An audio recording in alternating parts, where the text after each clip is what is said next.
internet, my name's Lave, and this week I watched Tucker and Dale vs Evil. So this is part of the Cinebrew Facebook group, a community of film lovers who just love talking about films. Each month they have a poll on a certain theme and the top 2 films then get reviewed. This month's theme was underrated comedies, and the winner of that poll was What We Do in the Shadows. Now I've reviewed that and you can watch that by clicking here or by clicking in the link in the description. So Tucker and Dale vs Evil was the runner up, and like What We Do in the Shadows, it's a horror/comedy. Whereas What We Do in the Shadows was a pastiche on vampire flicks, this is a real pastiche on slasher and cabin in the woods horror films. And I say pastiche because both films aren't mocking or making a parody of the source material. You can tell that the makers have a genuine love for what they're referencing. And as I said with my review for What We Do in the Shadows, I think the less you know about this film before you go in, the better it will be. However, unlike my review for What We Do in the Shadows, I don't feel like I can review Tucker and Dale vs Evil without giving away any spoilers or ruining any of the gags. So that's your warning right there, spoilers ahead. So Tucker and Dale vs Evil was released in 2010 and is directed by Eli Craig, who's also a writer along with Morgan Jurgensen. So it tells the story of your really stereotypical students going on a camping holiday.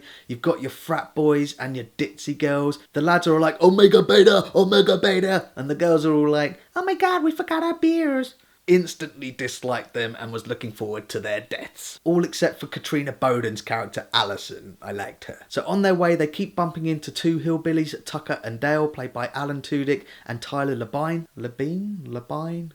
And they're full of prejudice towards them. They're really scared that they're hillbillies. One even references Deliverance at one point. Yeah, squeal like a pig, boy! So very quickly it's revealed that Tucker and Dale are actually kind-hearted. They are just hillbillies. They're just on their way to their holiday home, which is a cabin in the woods, and on the way it's revealed that Dale develops a bit of a crush on Allison. So I have to admit the first 10 minutes didn't really grab my attention. From there the kids set up their camp. Chad, the alpha male of the group, tells a story about another group of kids who died there 20 years before. I was just thinking, oh god, I know how this is gonna play out, but then all of a sudden everything gets flipped. So when the kids go skinny dipping, Tucker and Dale are out fishing and they see Allison fall over and hit her head, and they actually save her, but all of the kids think that she's being kidnapped. And that's when it really picked up for me, and it really played on the stereotypes and the prejudice that we do hold towards hillbillies. So the kids track down the cabin in the woods, which does look scary, and then certain events happen where they all accidentally die,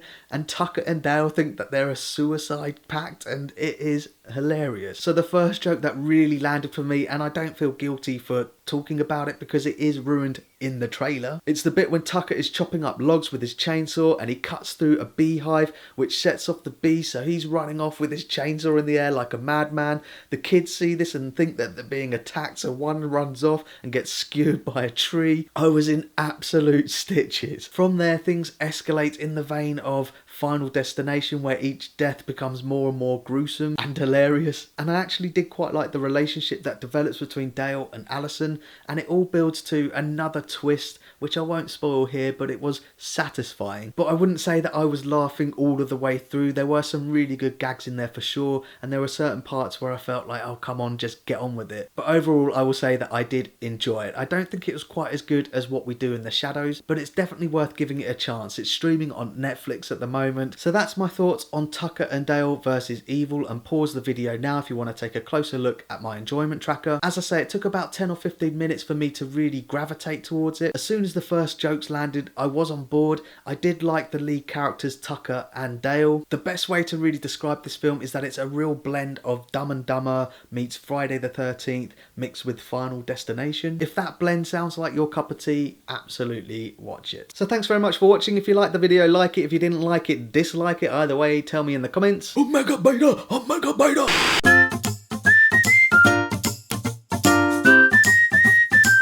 Subscribe.